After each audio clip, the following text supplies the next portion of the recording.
Well, after over 10 hours into Death Stranding 2, hot on the heels of playing the first game for the very first time and discovering it to be a new all-time favorite of mine, I want to talk about some of the differences I'm not sure I like in Death Stranding 2 and some of the themes that seem to be emerging so far. Now, I just made content talking about my experience playing the first game that you should watch if you haven't played that one. I will try to avoid saying things about Death Stranding 2 that would spoil elements of the first game, but that's tricky, so I'll do my best, but you've been warned. And I'm definitely trying to avoid spoilers for Death Stranding 2 here as I share what are just my first impressions for now, with hopefully an in-depth review or exploration of the game, and its themes in particular, maybe in the not-too-distant future when I've finished it.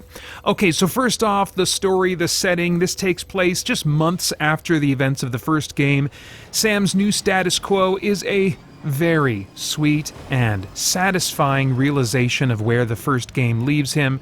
That was so rewarding after the emotional ending of the first game. I really wanted to sit in it longer.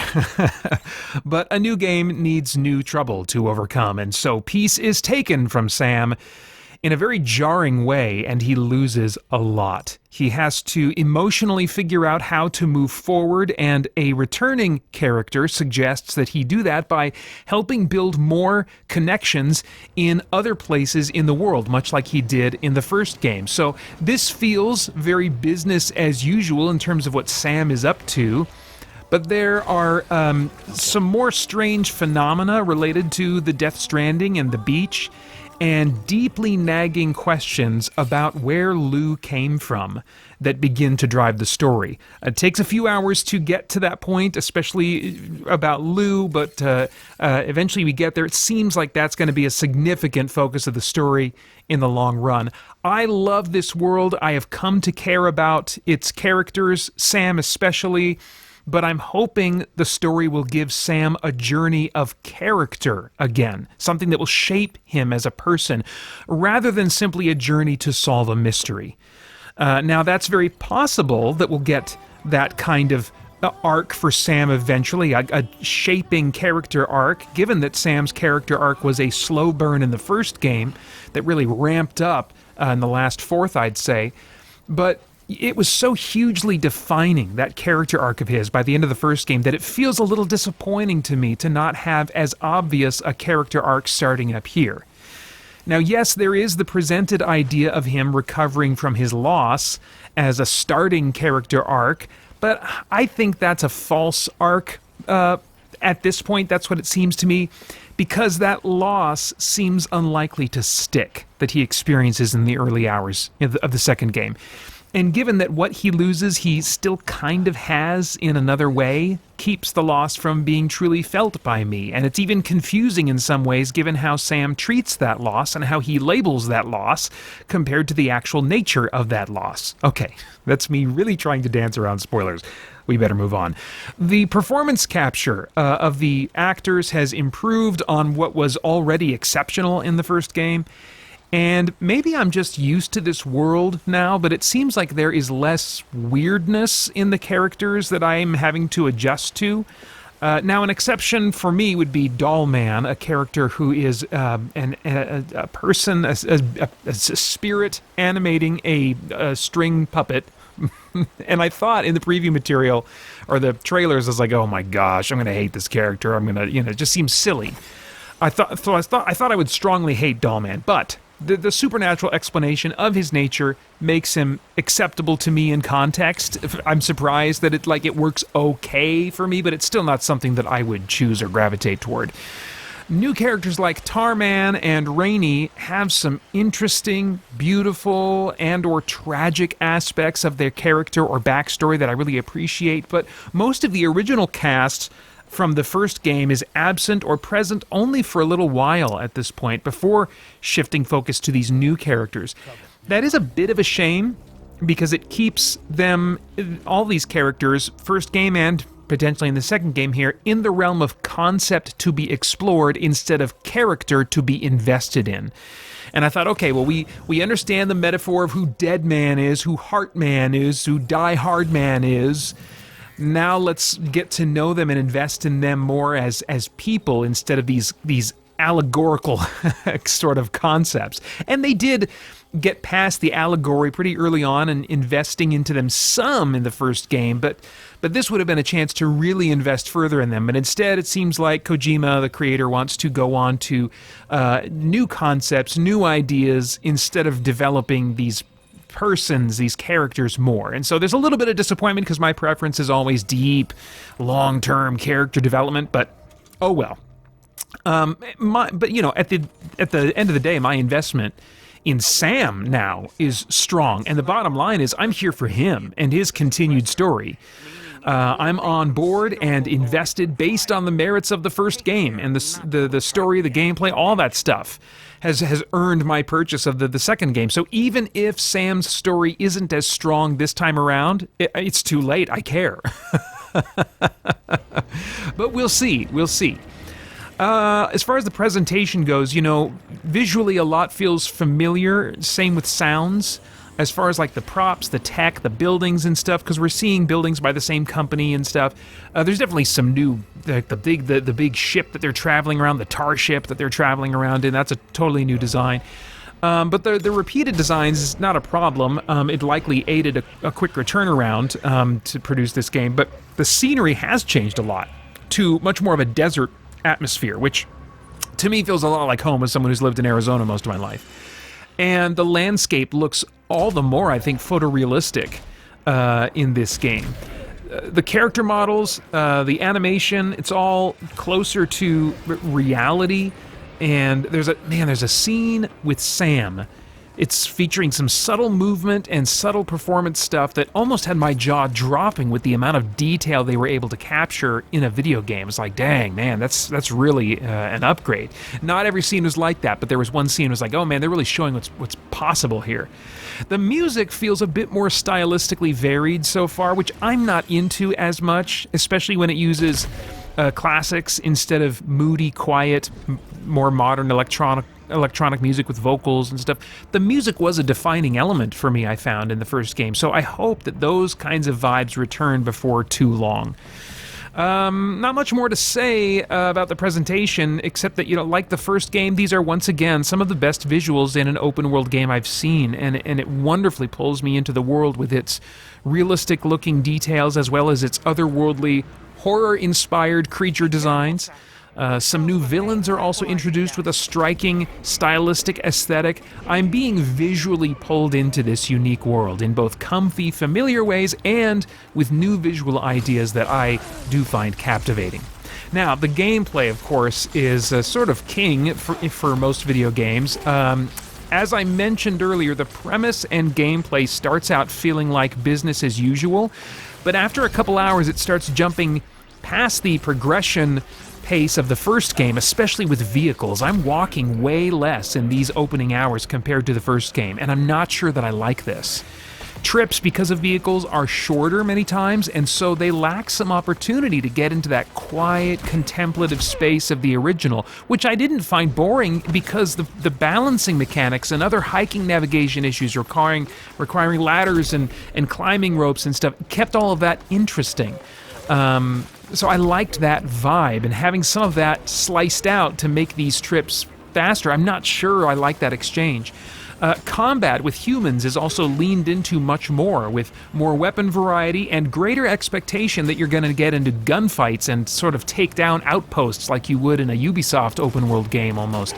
Even including a tagging system now where you can spec things out from far away and mark enemies, and then you go in and clear the base or whatever. But on the easiest difficulty, I'm easily managing, and I'm not feeling too stuck in these systems. So if I wanted that kind of gameplay, maybe I would dial the difficulty up a bit, but that's not really what I come to this game for, and I also tend to enjoy games on the easiest difficulty anyway, because my skills just suck. So anyway, once again, I don't think difficulty is likely to be something that's going to inhibit my progress through this game, which is very encouraging because I am definitely enjoying it. BT navigation is a bit more tricky, though. I don't yet have a ranged option for killing BTs, the otherworldly spirit things, in one hit. Even on easiest difficulty, they take multiple grenades to kill. I just recently acquired a means of cutting their cords if I sneak up on them, but I would really prefer a ranged option. Admittedly, I haven't been killed by a BT yet, but I find them so scary and intimidating in both of these games, I just try to avoid them as much as possible. I'm managing so far, but it does rub me the wrong way that in the sequel, my character seems less able to damage them than he was even when I was first able to attack them in some way in the first game. It seems like in the first game, as soon as I was handed a way to damage the BTs, it was like one-hit kills pretty much. So Death Stranding 2 also introduces this firefighting mechanic where these brush fires can break out.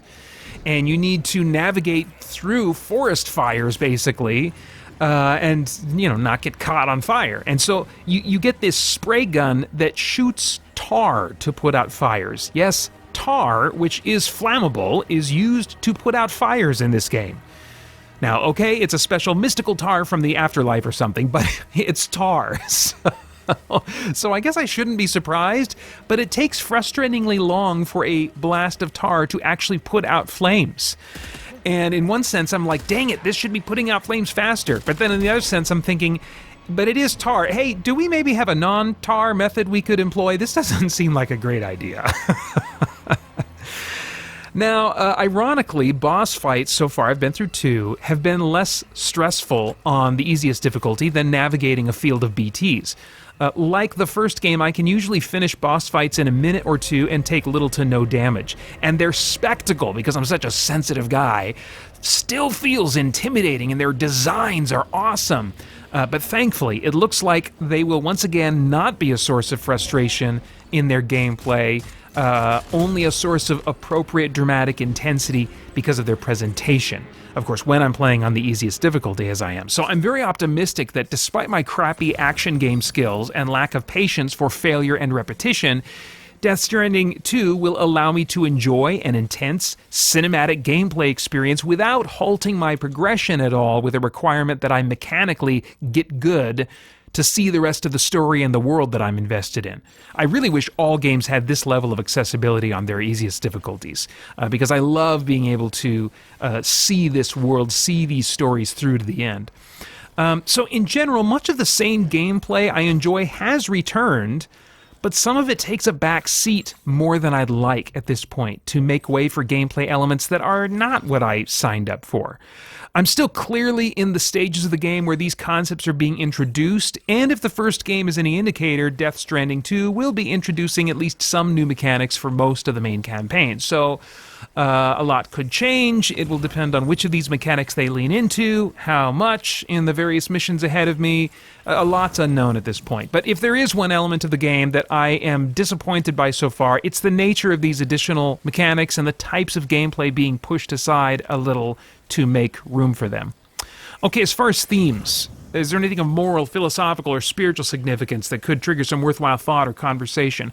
Well, like the first game, Kojima, I think, is just known as Hideo Kojima is the name of the creator, if you didn't know. And he's known for, I think, playing with themes and doing a lot of symbolic stuff, representative stuff in his games. I'm really new to his games, with Death Stranding being my first, but that definitely had just tons of stuff in it that was intended. Some that I was like, okay, he's going for something here, but I don't know what.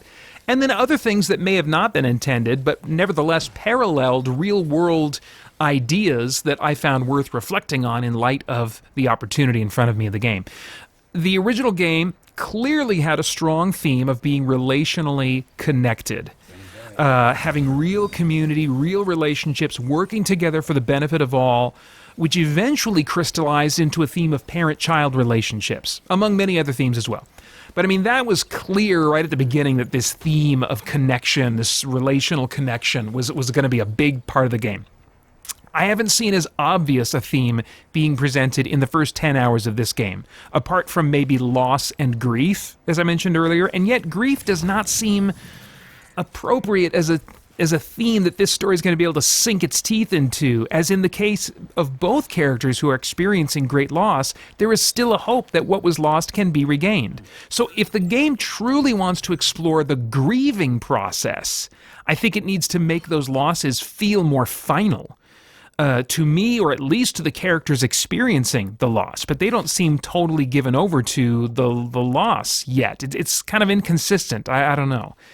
Instead, I suspect the long-term slow burn theme being developed may have to do with reflecting on our pasts and how they shape who we are today, specifically reflecting on how our parents or upbringing shapes us. There may also be a non-familial theme reflecting on ills that come from connecting with others in particular ways that are maybe not healthy, maybe not virtuous. And that's mostly from the game's promotional tagline, "Should we have connected?" Which suggests something along those lines, like maybe there's a way in which connecting is not going to be good for us. So, but those are mostly guesses on my part, and again, partly based on marketing material, not what I've experienced so far. And some of the first game's themes really took a while to fully emerge, so it's almost anybody's guess as far as I am into the game. I do hope to do a full reaction to the themes that stand out to me after finishing the game, so stay tuned for that on either the Christian Geek Central YouTube channel or the Christian Geek Central podcast, or both. It may not be too long because I'm pretty much just playing Death Stranding 2 now, with brief dips now and then back into side missions of Death Stranding 1. But yeah, those are all of my thoughts, for now at least, on Death Stranding 2 on the beach for the PlayStation 5. For more chat about geek entertainment, answers to your questions, and news from the wider world of Christian geekery, get the Christian Geek Central podcast today on iTunes and other podcast services.